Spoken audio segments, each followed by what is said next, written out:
take on this game, if you will, has been for the provocateur to whip dissenters into a teeth-clenching frenzy of anger until they become so outraged, enraged, and frustrated that they start lashing out in all directions, unfocused, and in disarray. Understand that the counterculture activists, the folks we're dealing with, are not interested in any exchange of ideas. They aren't writing well-considered philosophical discourses to each other like the Founding Fathers did. They want to drive the opposition insane. In other words, cause them to act irrationally. You know, get so mad that we sputter over our words, slam the door, and just lose it, okay?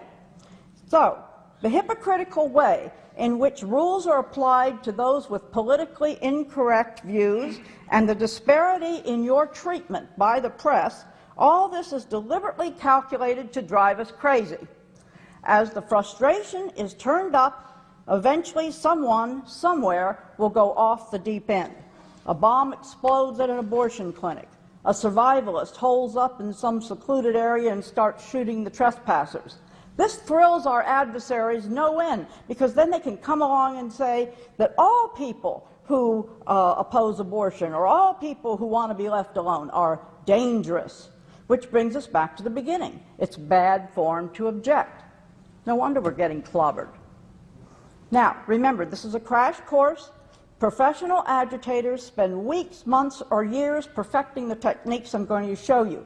So if you have a manual already, I'll be skipping around in there because this is normally a 5 to 8 hour course with self-test materials and advanced strategies for folks running for public office in there too.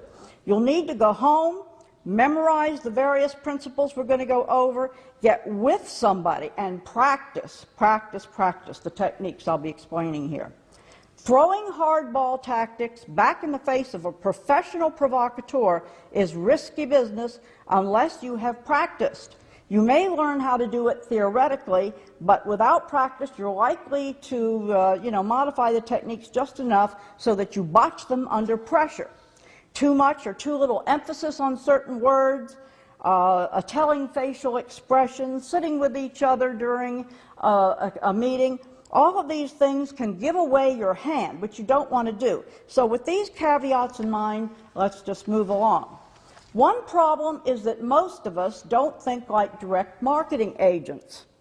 We've heard about marketing packages. Well, that's the thing here. Our adversaries do think like direct marketing agents. We care about integrity. That is, the end doesn't always justify the means. The opposition doesn't. We worry that others might get hurt if we speak out. The education establishment, for example, doesn't give one hoot who gets hurt in the process.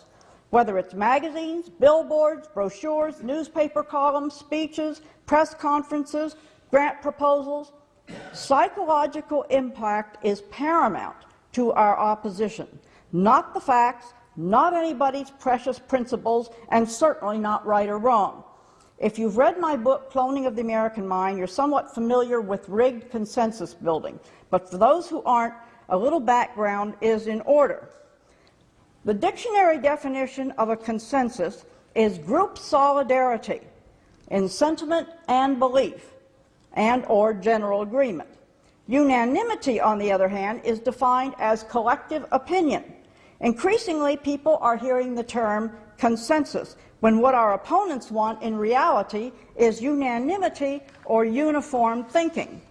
All consensus building is based upon one of the principles of the German philosopher Hegel from 1770 to 1831. In plain English, this principle states that you could take one firm view and its opposite, combine them, and come up with a brand new viewpoint, which will be a synthesis of the two. This new viewpoint will be one that all parties supposedly will accept. So, a consensus is generally or essentially a collective opinion that doesn't reflect anyone's opinion. Okay? When the collective good is viewed as superior to or more important than the individual good as per the socialist globalist view, then consensus no longer falls into the category of a compromise. Consensus is a stronger term because the pro and con viewpoints in the collectivist mindset no longer exist. The rightness or wrongness of the original viewpoints are not at issue. The point is to produce a new ideal, opinion, or value that will be universally supported, or at least appear to be supported by everyone. And that's the rub. Appears to be. The purpose of the various consensus strategies is to preserve the illusion that there is lay or community participation in policy-related decision-making when in fact there isn't. That means something far different from working out a compromise. When a professional provocateur is trying to gain acceptance of, say, a gay lesbian club at your local high school, they know they have to at least pretend to involve the community in that decision and have something to that effect in writing when people complain to their legislators in Congress. The Delphi technique is just one unethical method of achieving consensus on controversial topics. A well-trained professional agitator is deliberately escalating tensions all the time among group members, pitting one faction against the other to make one side appear ridiculous and the other side sensible. The setting or type of group in which the technique is used is immaterial. The logic behind its success is that most groups tend to share a particular knowledge base and display a finite set of identifiable characteristics. What the provocateur must do is locate those smaller factions within the larger group. Provocateurs often call themselves facilitators because that sounds neutral. But what these pros really do is work the group over and ensure a predetermined outcome, what they call a consensus. If the discussion is facilitated properly, all participants will emerge believing that the decision was reached was their own idea. Only later, sometimes only an hour later, will they realize they've been duped. Donning his or her facilitator hat, the provocateur encourages each person in a group to express concerns about a program, project, or policy. She listens attentively, elicits input from group members, forms task forces, urges participants to make lists. And in going through all this talk and motions, she learns something about each member of the group. She's looking for each raised eyebrow. She's looking at your body language. The agitator-facilitator is trained to identify the leaders, the loudmouths, the weak or non-committal members, and those who are apt to change ideas during an argument, change their sides. The provocateur first will try to become an accepted member of your group, then later will turn the factions of the group against its own members. Suddenly, the amiable facilitator will become devil's advocate. Using the divide and conquer principle, she pits one faction against the other, and those views that are not desired will suddenly appear ridiculous, unknowledgeable, inarticulate, or dogmatic.